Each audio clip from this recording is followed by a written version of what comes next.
Hello, everyone. Good morning. I am beyond excited to be here. I'm not going to hold you. It's been some trying times um, for all of us, I imagine, over the last few months. And I am so filled with what I like to call a palpable and tangible hope because every once in a while I stumble into the right room. And y'all kick this off with a drum circle. Y'all spitting facts. And y'all are not afraid of the hard truths that our society needs to grapple with right now. For a lot of institutions, their commitment to equity and justice was apparently a trend. For those of us who are about this life, there is no way that our commitment to equity and justice is going to end with a passing trend.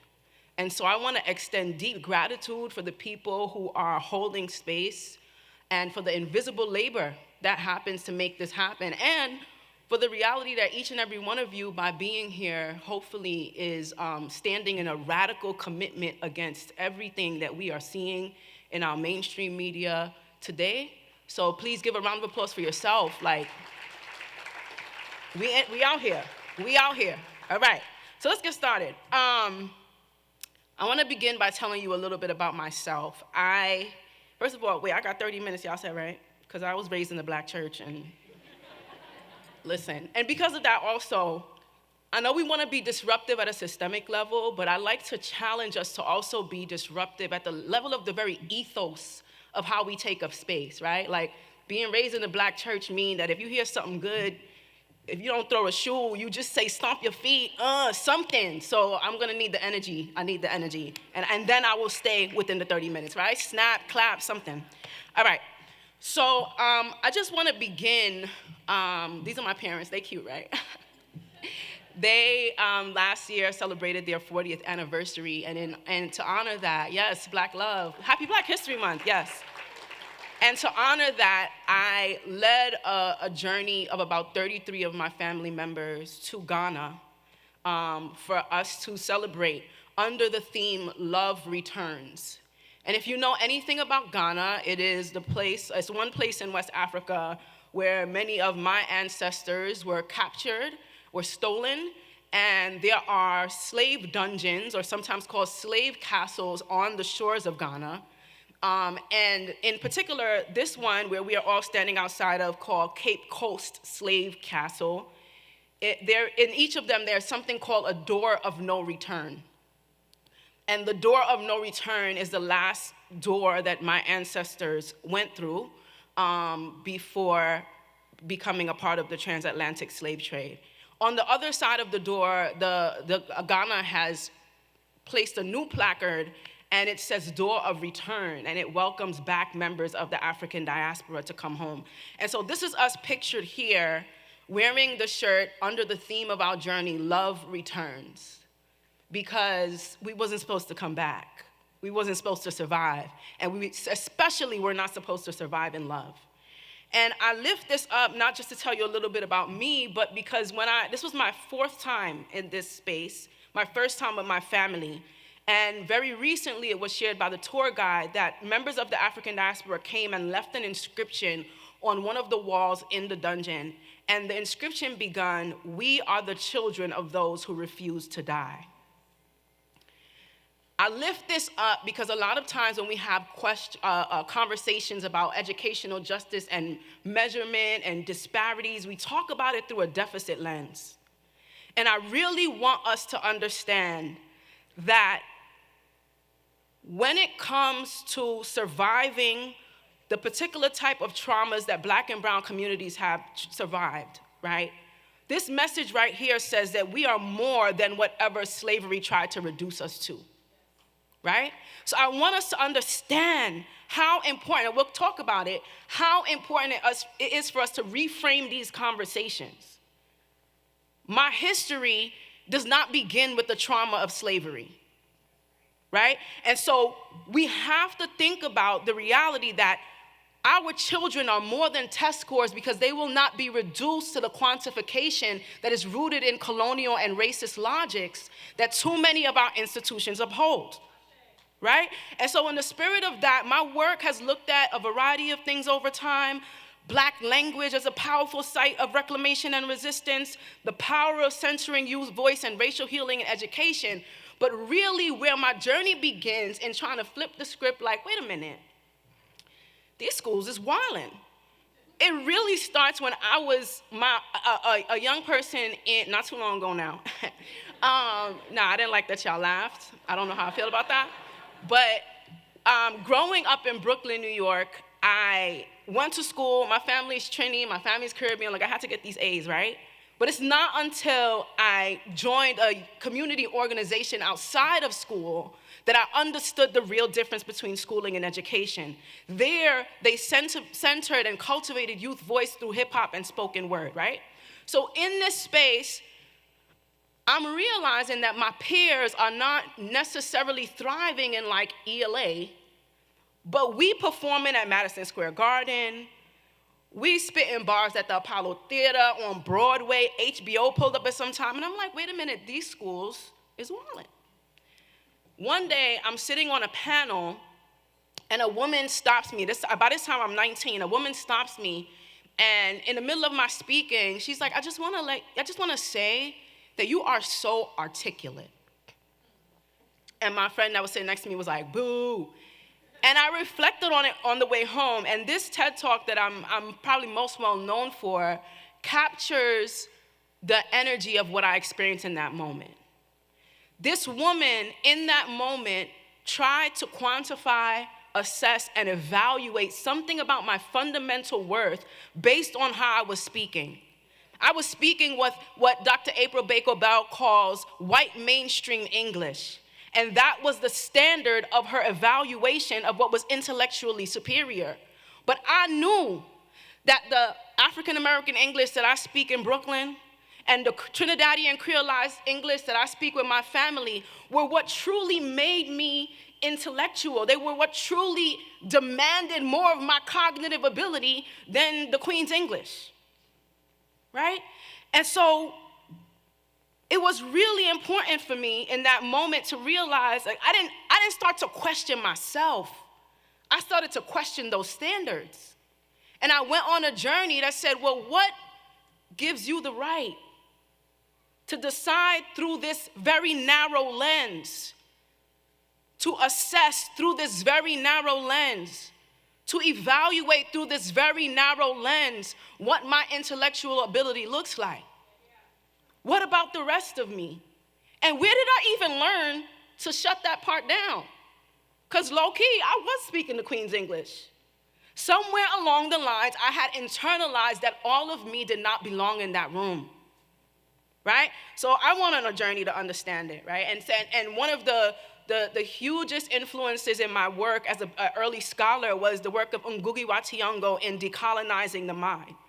And I love to share this quote, because if you know anything about the Berlin Conference of 1884, it's when European powers, in 1884 and 1885, European powers came together and carved up Africa and decided who would belong to whom, which countries they would colonize, right?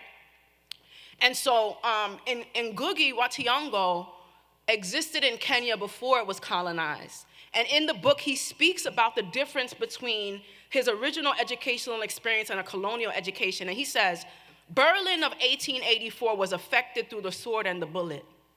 But the night of the sword and the bullet was followed by the morning of the chalk and the blackboard. The bullet was the means of physical subjugation. Language was the means of spiritual subjugation. And when I introduce this quote in educational context, I like to ask, who is it that is wielding the chalk and the blackboard? Because it's very clear, we know who wields the sword and the bullet, right? Who wields the chalk and the blackboard? I hear whispers, teachers, right? And so it is through Ngugi's work that I started to understand the true complicity of schools in cultivating compliance to a colonial standard, right? in understanding that the colonial standard and this logic that also governs how we do school is so central to how we determine what it is that we do value. Oh, I love the theme of this conference, measure what we value. Because it exposes something. It exposes the fact that too often we walk out of congruence with what we say we value, right? So y'all gonna have to forgive me. This is Jada Pinkett, before she was Jada Pinkett Smith, before any of the drama, please forgive me. This is a good clip. I want you to listen to Jada Pinkett in her fictional class at Hillman College in A Different World, right? She was struggling with her Shakespeare class. She wasn't feeling it. So she showed up to class one day, and she needed to recite a passage of Shakespeare. She's going to recite the passage of Shakespeare. When she's done reciting the passage of Shakespeare, ooh, that was a tongue twister, I would like for you to listen to what the professor asks her. The professor is going to ask her a very simple but a very profound question. And then when he asks that question, the T is in the response. All right? All right. If you already see it, don't cheat. Don't cheat. All right.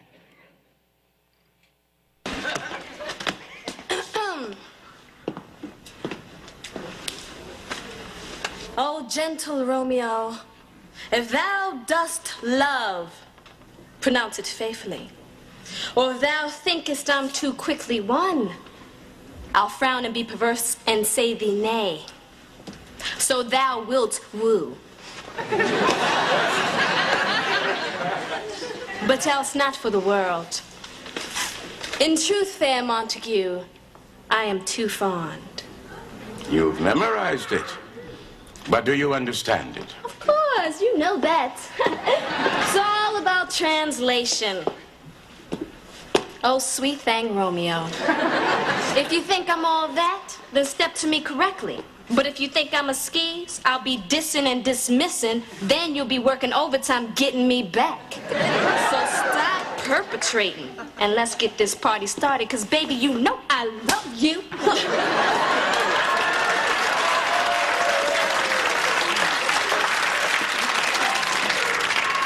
I hear you. Lady, by yonder blessed moon I swear, that tips with silver all these fruit tree tops. Oh, swear not by the moon, the inconstant moon that monthly changes in her circled orb, lest thy love prove likewise variable.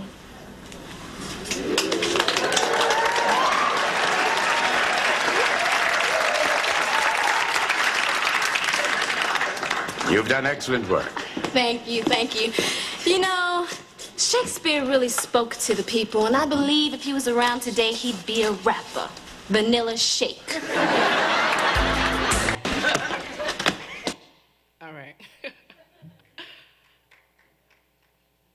The professor says, you memorized it, but do you understand it? Jada's ability to recite Shakespeare was an example of just rote memorization. But to demonstrate her understanding, you'll see that she moved into her cultural and linguistic repertoire, right? And that, leveraging that, opened up a window into evaluating the true integration of knowledge. She understood it and did not just remember it. When we talk about measuring what we value, if we're not going to reduce our students to numbers and to rote memorization and to standards steeped in racist and colonial logics, we are going to have to leverage the linguistic and cultural repertoires that they come with in powerful ways as a true window into who they are. I want to show you how, to me, that clip is fire. Love that clip. I want to show you how we mess up by lifting up this example. I show this as much as possible. It was introduced to me by the work of Eve Tuck. And in Eve Tuck's work, she lifts it up. It's a actual series by an artist named Ken Gonzalez Day, who created this lynching series to represent the lynchings that happened in Western and Southern America, and the people who are being lynched in these particular images are people of color who are not black. So bringing awareness to that. And throughout this, if you Google it, you'll see all the photographs. The artist removes the body from each image. Because typically, when you look at a lynching scene, the gruesomeness of the body is where your eyes are fixated. They're drawn to the gruesomeness of the body. So much so that you don't even realize these people chilling in the crowd. They look like they kicking it somewhere. I promise you, this is a real image. There is a lynched body in the original image here.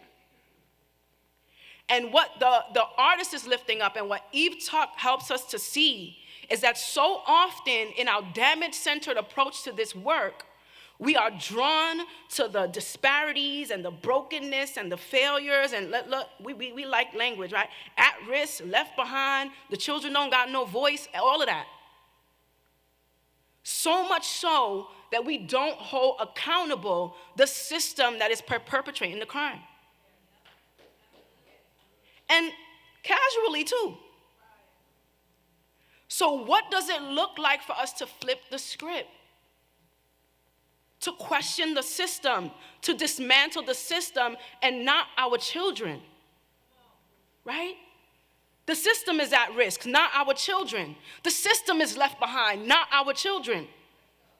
We have failed to truly integrate our schools, and then we're telling our students that they're left behind when they're performing against a standard that has nothing to do with their actual lives. The system is left behind, right? And so we have to move away from these damage-centered narratives and towards examples like what we just witnessed, where we actually leverage what we value. If we say we value the voices and the identities and the contributions and the genius of Black and brown students, how is it being leveraged in real time in our measurement, evaluations, and standards, right? Dr. Carol Lee, in her work, speaks about culturally responsive assessment. She says culturally responsive performance-based assessments must involve tasks that draw on culturally based funds of knowledge from both the communities and families of the students, as well as the knowledge the students bring from their youth culture. And we know youth culture is dynamic. That's the problem. Youth culture is dynamic, but our systems are slow. And that's the problem. When you have an iPhone 2 and you trying to upload iPhone 5.69 software, it ain't gonna work. There's nothing wrong with the software. The iPhone is outdated. The system is outdated. There's nothing wrong with our cultures. There's nothing wrong with our children. The system is rigid and broken and outdated. And so we have to make sure that we about this life. All right, so here's the T, because the clock is ticking. I see y'all. They put it big too. They put it big. I see the font. Okay, I'm gonna tell you the T. I'm gonna give you just a little bit of insight about how measuring what we value has been showing up in my work, with the hopes that it can influence your practice as well. And then we're gonna continue with this amazing conference. So first of all, here's the T. We're stuck in a cycle of merely acknowledging the educational disparities caused by traditional assessments. Like, we're doing such a good job saying what's wrong. We can really articulate what's broken. We have statistically analyzed the disparities. We get it. But what's going to happen for us to actually engage in tangible material transformation of the systems that keep perpetuating these disparities? The second thing, we don't actually value the cultures that we have within Black and brown communities. In fact, we find them to be quite inferior and dangerous and vile.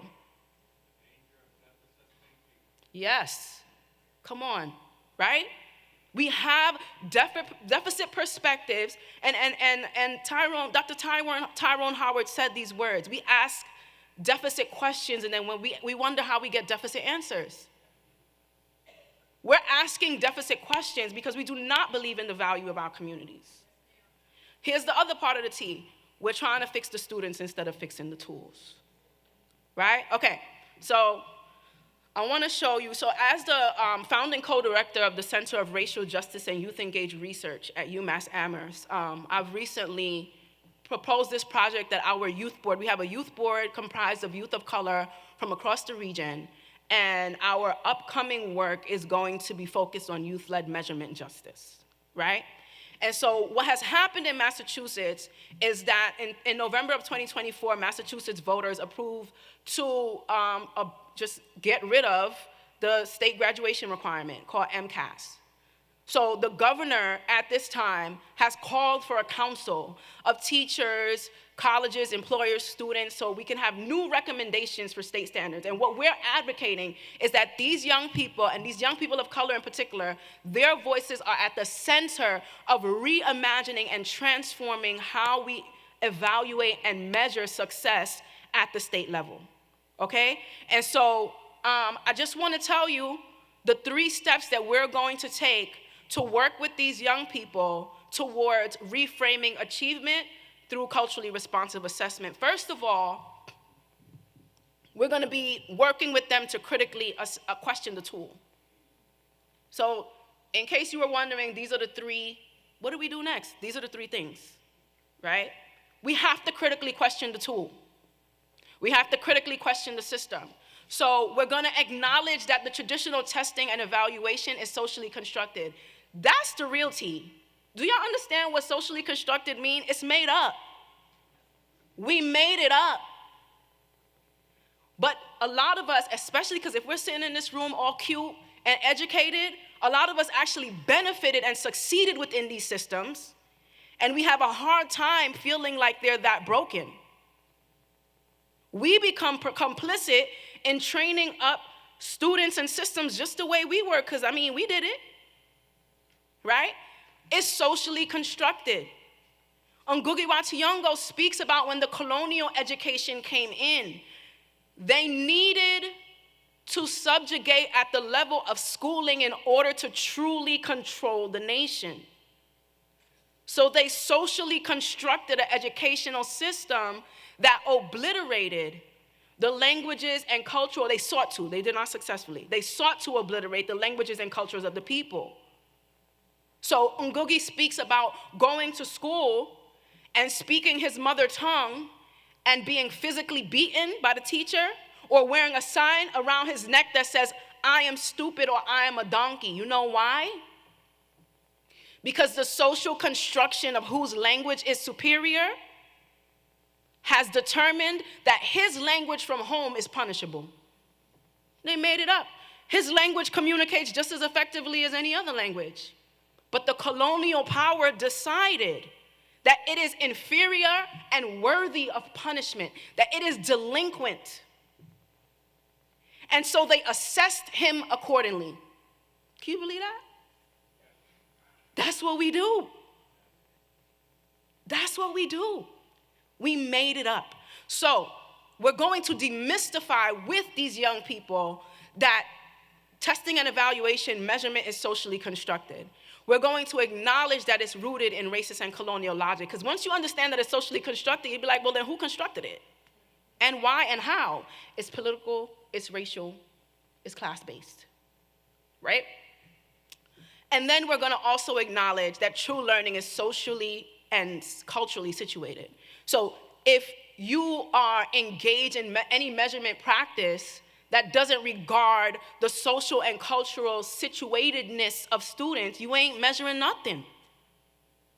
What are you actually measuring? You are measuring what you value, but you're not measuring their knowledge at all, right? The second thing we're gonna commit to, because I have a problem with the idea of, I don't wanna be seated at anybody else's table. I feel like we got tables, y'all pull up, all right? So we need to pull up to the right tables and cultivate the way that youth of color's agency and voices are able to extend within and beyond those tables to influence things like state standards. How are we, again, we're not just we get it, there are disparities. But to address these disparities, we need to pull up to different tables. We need to question the tables that already exist, and we need to make sure that the voices that are at these tables are meaningfully shaping how we understand what needs to be measured, right? And then the last thing I'll say here is that we count the cost, because I'm a language girly, English majors, yes, yeah, okay, math STEM people in here, we get it. English majors, so I spent a lot of time teaching people that code switching is the worst. And we can fight about it later, don't worry. That code switching is also rooted in colonial and racist logic.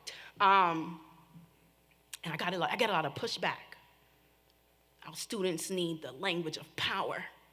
And I'm like, it's not the language of power, it's the language of the people in power, right? Our students are gonna be unequipped, it's gonna cost them. When our students perform whiteness through language, it costs them a piece of their soul. I want us to count the costs, because for the last decade, I have watched programs applaud themselves for college and career readiness and quantify their success by how many Black and brown children made it into college, without regard for the volatile landscape that college is in this country. Access into what? Right? We have to really think about the cost of continuing to perpetuate these standards, because too often we think about the cost of, well, what if they don't pass the test? It's gonna cost them their job. What if they don't speak standard English? It's gonna cost them the opportunity. We have to think about the other side of the cost. The internalized fragmentation. The way, let me ask you this, when Ngugi went to school and was beaten for speaking his mother tongue, and then he went home to speak to his grandmother, what did that do to him psychologically? Right? Right? So we have to count the cost in a different way. All right, they said I got 2 minutes. When, those of y'all who are gonna pull up to my workshop, we are going to talk about a tool that I'm gonna use with these young people in this project that I developed in my work called the Fugitive Action Framework. And it is a way for us to attend to the incongruence that often happens between what we say we value and what we actually value in our institutional and daily practice. I speak a lot, when I speak about racial healing, when I speak about educational justice, the word congruence has shown up in my work quite a bit now. We are incongruent with what we say we do. And that's why over the last 4 years, I could have spotted a incongruent, false DEI statement a mile away. Politicians kneeling with kente cloth, all kind of performative nonsense that is rolled back the minute the tide changes, right? And so we have to think about what it means to be congruent in real time. And I'm gonna close here because they made the clock red, y'all. It's on 1 minute, they've been changing colors. I love that for us. Okay, I'm gonna close here with the words of the one and only Dr. W.E.B. Du Bois, who said, so upon his being the first Black man to earn a PhD from Harvard, he said, "The honor, I assure you, was Harvard's." When you think about the institution that you lead, for the Black and brown children that exist in that institution, the honor, I assure you, is yours. When you think about the discipline that you research within, when you welcome Black and brown voices into that discipline, the honor, I assure you, is yours. When you think about the classrooms that you teach in, rather than the savior complex of saving people from their communities and equipping them for real life, having Black and brown children in our spaces, the honor is ours. It's now our time to think about how do we leverage that value so that we can measure it in ways that are affirming and aligned with true equity and justice. Thank you so much. Thank you.